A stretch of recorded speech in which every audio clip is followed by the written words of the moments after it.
When was the last time you ran down a hill or did a cannonball in a pool? When did calories become so important? And now, why do you feel guilty every time you have a cupcake? When did we start getting so weirded out when the person next to us in line makes small talk? When did coloring outside of the lines incriminate us? When did we start complaining about everything?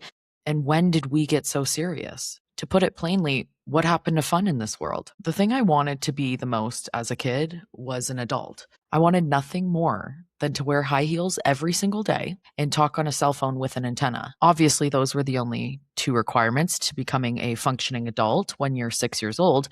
But being an adult always sounded better in some way. But I feel like I've been humbled as time's passed. As an adult now, there's nothing I want to be more than a child. No responsibilities, someone who takes care of you and all of your needs and wants, riding my bike around the neighborhood, not knowing what fiber is. I don't want to be worried if something I eat today is going to bloat me tomorrow morning. And yet adults do. I want to giggle with my friends until the street lights come on. And I want to sleep over at my grandma's house again. Children are seen as lesser in this world. They know less than adults and they don't have autonomy. They're here as a new being and they don't know the rules yet. And adults, well, we have to teach them. But maybe we have that backwards in some type of way. It's the same reason why children make incredible teachers for adults. They're limitless. They don't have barriers around them. In a child's mind, there's nothing stopping them from exploring and being curious because that's exactly what they're supposed to be doing. Fueled by that curiosity, children question everything and they use play to discover things about themselves, about the people around them, and this new world that they're a part of. Today, we're going to talk about when joy stopped being fuel for our lives, how childhood can act as the greatest teacher of all, and why the return to fun is actually vital for a wonderful and healthy life.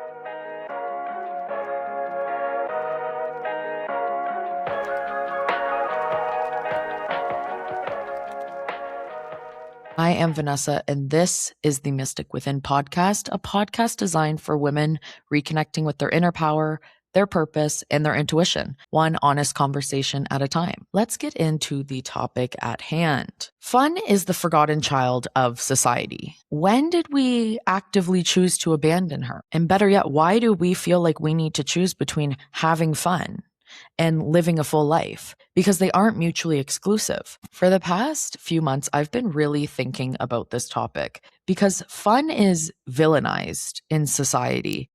You're seen as immature if you want to play or prioritize things that bring you pleasure over productivity. There's this one quote and story that really grasps what I'm trying to communicate in this episode. And I feel like I'd be doing a disservice if I didn't share it. It's a little story by author Kurt Van Gut on telling his wife he's going out to buy an envelope. I'm going to read it to you now. She says, "Well, you're not a poor man. Why don't you go online and buy 100 envelopes and put them in a closet?" And so I pretend not to hear her and go out to get an envelope because I'm going to have a hell of a good time in the process of buying one envelope.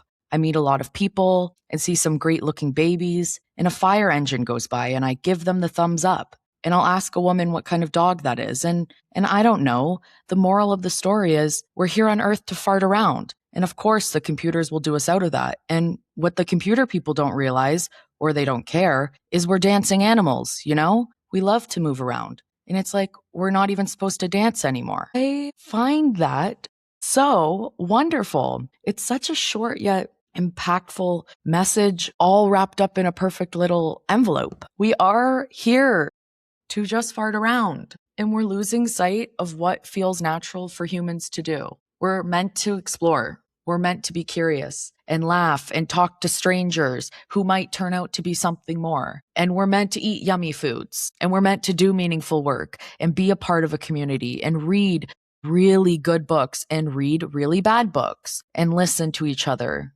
and dance to music and love one another. We feel that we have to abandon enjoyment in place of efficiency. But humans are not designed to be 100% efficient. We need to feel the grass beneath our feet and we need to eat chocolate cake. It's just what we're meant to be doing. And we're meant for so much more than productivity. And that's why we feel so burnt out every day of our lives. We're getting to a point in time where If you aren't participating in something that will have a profitable outcome or make you feel productive, then it's considered a waste of time. But it's biologically essential for us to be prioritizing play at all ages, not just children. Adults need play as well. And if anything, it's more important. And we're meant to move through this life with joy at the forefront. And this brings me to my first point. When did joy move to this metaphorical back burner? Our daily lives are beginning to feel like something we have to do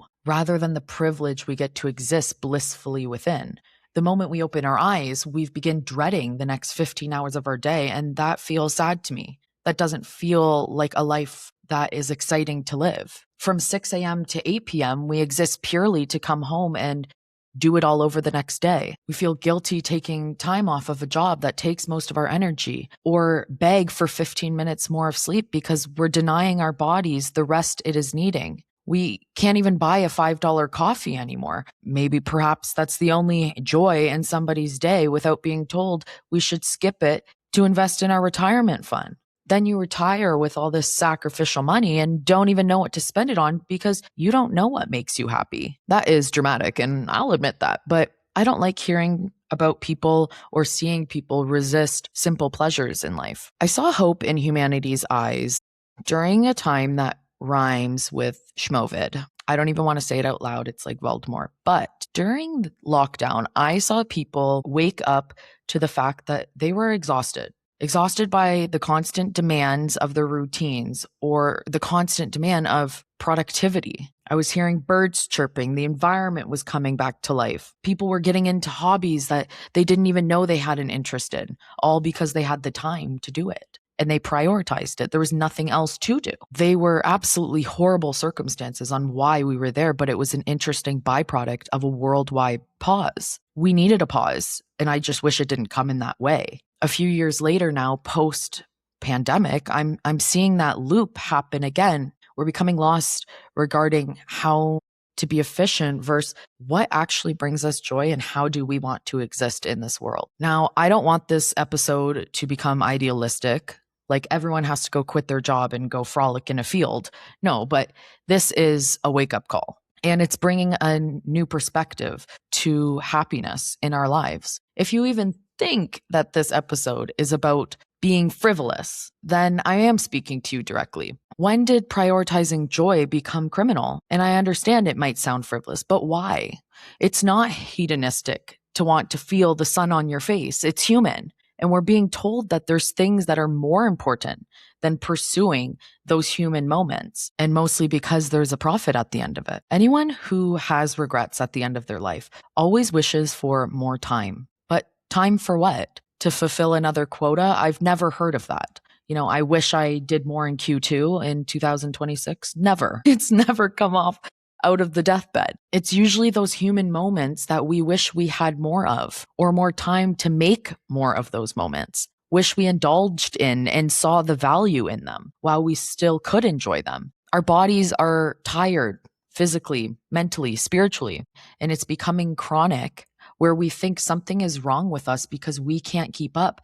But if we all feel this way, then how natural is it for all of us? We subconsciously put these things that actually bring us fun and joy into our lives on the back burner when more important things come up.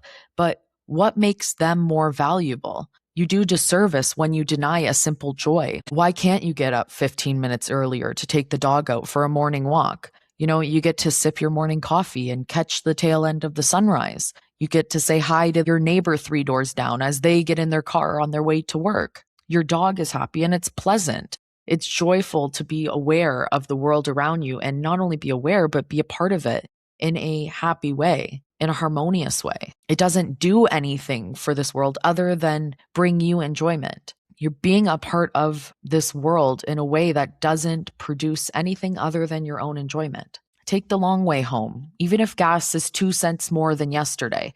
Just because you want to drive near the water, you'll get to see the river and the skyrise buildings across the way, and watch the sun hit the waves. And maybe you'll even pull in and sit on a park bench dedicated to someone who you don't know or you've never heard of. Buy the clearance flowers that you know will bring you joy when you see them every morning. even if they're only going to last 3 days. More importantly, say yes to fun. It's the only revolt we have against the mundane, choosing joy over feeling dread. Say yes to running the errand with a friend once you get off work. Agree to eating dinner with your grandparents after a long day. Say yes to the farmer's market with your mom, even though you really want to sleep in. When you say yes to opportunities of connection, a river of joy begins to move through you. And as we put joy at the center of life, it begins to influence the rest of your path, aligning these choices that will bring you to more connection and more opportunities. Pick those opportunities of fun rather than the convenience of the modern world, and you will begin to see everything as joyful, and the world around you begins to present you with more happiness. You start seeing life through a grateful lens. Even something boring like going to buy an envelope from the store rather than online begins to make your life sparkle with this bliss. Point two, the greatest teachers of joy are not always who you think. Children do this really funny thing where they'll say something super prophetic and wise, and you kind of just look at them like, what? Where did you learn that? And then they are going to like blow a raspberry and run away. And you're just staring, wondering how they sent you into crisis mode. Sometimes you just stare at them, wondering where they even, like, where did that come from? And why was that the best gift they could have given you? Children are a group of people in society who are truly overlooked. They depend completely on somebody else. They don't have any autonomy. For the first few years of their life, they don't get to say what happens. They have to depend on somebody to survive. As they grow, they then rely on adults to teach them the customs of this brand new world, to teach them language and family and how to love. These are the first few examples of this. But what they don't know is adults don't know either. We just know more into the journey. We've just experienced and lived more. But do we necessarily know more? We know not to shout in a library or chew with our mouth open, but these deeper themes of life twist and turn throughout our journey as we age. So the best we can do for these children is to shape them through this world of scars. One of my favorite things is watching those nature documentaries and seeing the babies of different species from all across the world and seeing them stay close to their matriarch or father figure. And they're learning the traditions of whatever animal they are. And babies and young children, when you watch those types of shows, you start to see how much of the same they are, no matter what. A human baby and a little elephant baby are both innocent, and they're learning, and they're curious, and they're very observant. And most of all, they're playful. It's so beautiful to watch, and it's very hard to deny how connected this world is, especially how our youngest members of society interact with this new world that they've entered. It's magical, and adults grow out of this carefree exploration. Children are naturally explorative, though. They have to be. That's how they interact. They can't speak usually.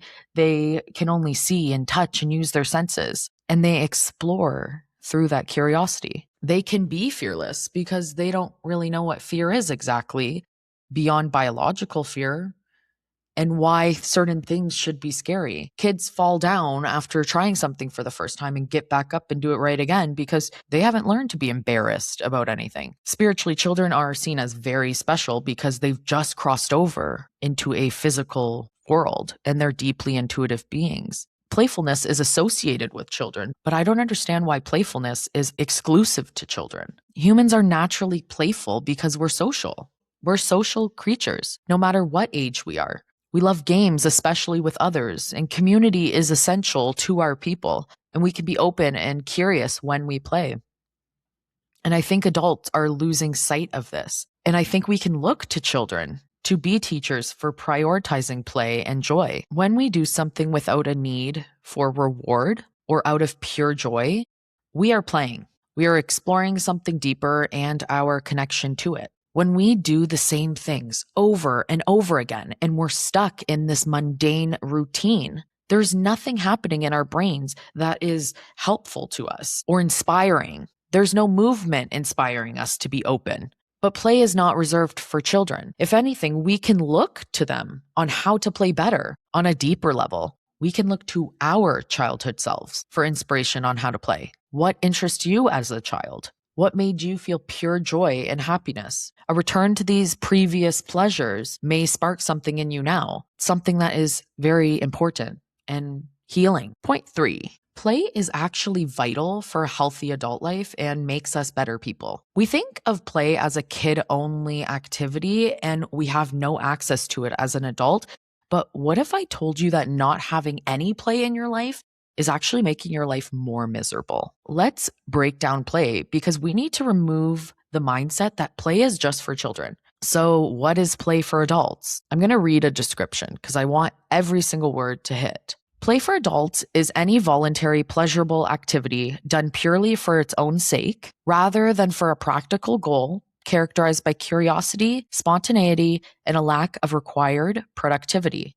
It often involves creative expression, social connection, or simple, lighthearted fun. Hence why when we feel forced to do something, we don't feel like we're going to have any fun to do it. Obligations don't feel fun. Responsibilities don't feel fun. Not everything in life has to feel fun, but we can begin to incorporate this element of play or fun or joy-based activities to balance our lives. So there's a few different forms of play, and you're probably already doing these things and not really even knowing how good it is for you. But usually after you do them, you're kind of like, whoa, life is worth living. Number 1, creative or hobbies. So that includes painting, building with Legos, gardening, drawing, puzzles, crafting something without needing it to be completed or having a product at the end to sell. There's social and interactive forms of play.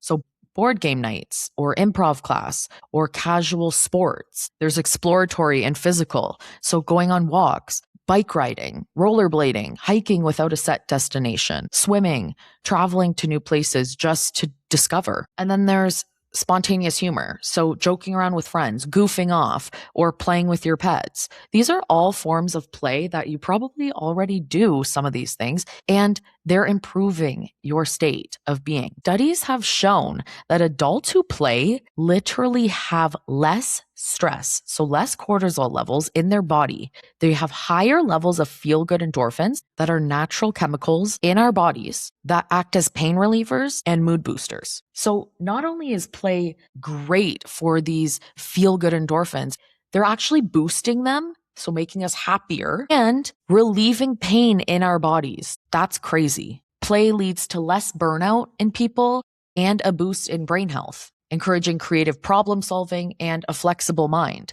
So play is not just, I'm going to be happy and do this. It's biologically doing something that is good for us. So every time we deny play, we deny our bodies into being healthier vessels for us. On top of all of that amazing information about play, it's important for adults because it encourages us to stay open to this world and trying new things. It inspires us to be creative and use different parts of our brain, and it strengthens social bonds. It gives our brain a break from these daily routines and chores, offering us joy and balance every single day. Even 5 minutes of play can do wonders for your entire day. This is why I say play, joy, and having fun are not optional, nor should they be seen as something that's less important than the tasks that rely on your productivity. Those things are important too, of course. A lot of our jobs and careers depend on an outcome. But that doesn't mean that every single thing we should be doing in this world revolves around efficiency. That is not natural. It's not. If anything, play is almost more important. Doing something purely for your own joy and fun improves your overall health and life satisfaction. Play is not reserved for children. I think that's insane. Play is something that should be brought throughout your entire life. A sense of playfulness is what keeps life interesting and fun and worth living, truthfully. You can play with so many different types of people and learn so much in this world through play, through being open, through prioritizing your joy. And play doesn't have to be complicated. It shouldn't be something you force or schedule in, nor do you have to be good at what you're doing, yet something that you do spontaneously that's inspired through your own pleasure and curiosity. I want to read one more poem.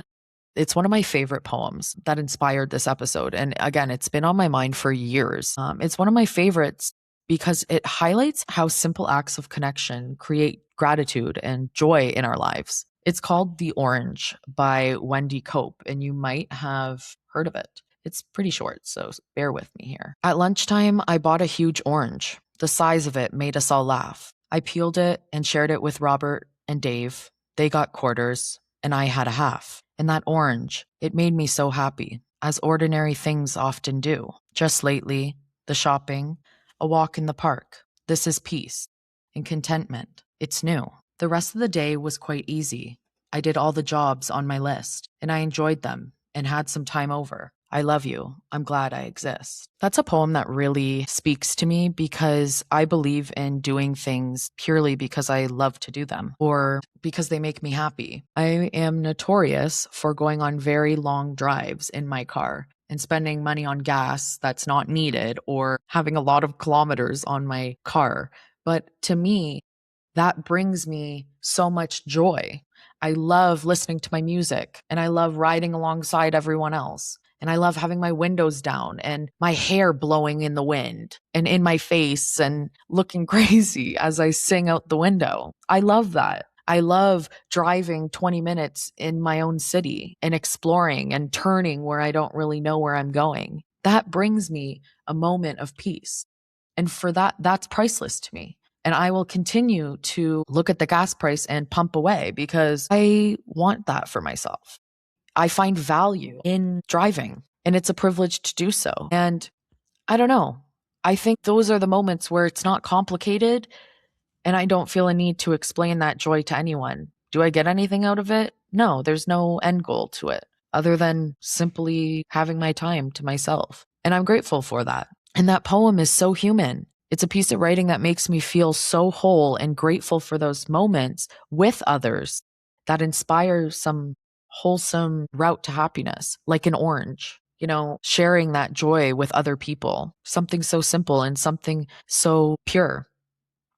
And it really is a trickle down effect of joy.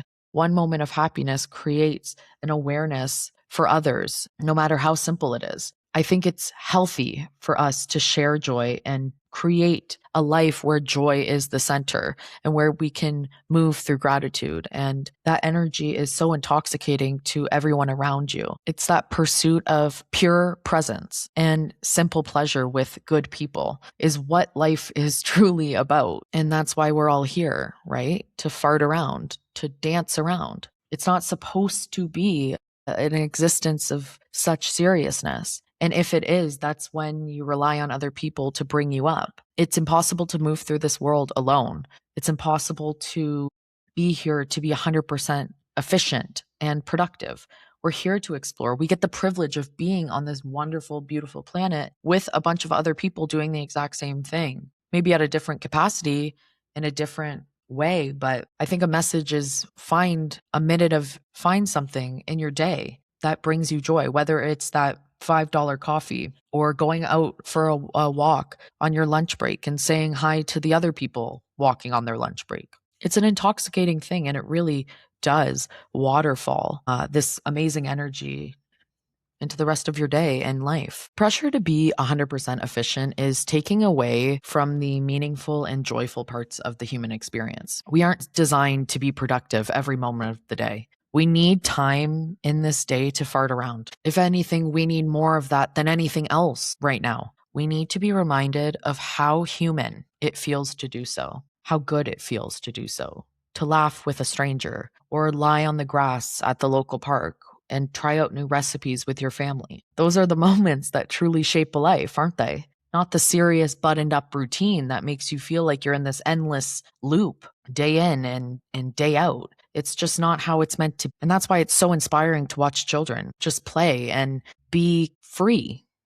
And I want that for more adults. And again, it's not outside of our reach. It's something we can do. It's an action we can do and a choice we make. The days that are spent without joy are days that go missing in your life story. But you're always going to remember that year you and your best friend joined a softball beer league and you were horrible, but you laughed the entire time and met a bunch of really cool people. Or that pottery class you attended spontaneously and ended up making a pretty good vase that you still have. When you step outside the expectation to be productive and efficient all the time and pursue fun with no need for reward other than enjoyment, You're investing in a deeper and richer story for yourself. And that's truly what life is about. If you are interested in discovering more about how to center joy in your life, I am here with my 12-week one-on-one coaching program, Returning Within. This is a sacred and connected program designed specifically for you to reconnect with these parts of yourself that you may have forgot or feel like you lost. We can work together to realign you back with that powerful, beautiful version of yourself. If you're interested or just want to discover more about the program, you can, of course, follow me on my socials. I am Mystic Within. You can DM me or you can book a one-on-one free discovery call with me where we can talk about the program, tell you what it's all about, and we can connect. So if you're interested, it will be the first link in the show notes below. Thank you so much for spending some more time with me today. And remember, I believe in your inner power and in your ability to live the life that you desire. If this episode has blessed you with some new knowledge or just gave you a little something to think about, pass it along to someone you love. Leave a review, Spotify, Apple Podcasts, or YouTube. And until next Wednesday, have a great week. I love you and bye for now.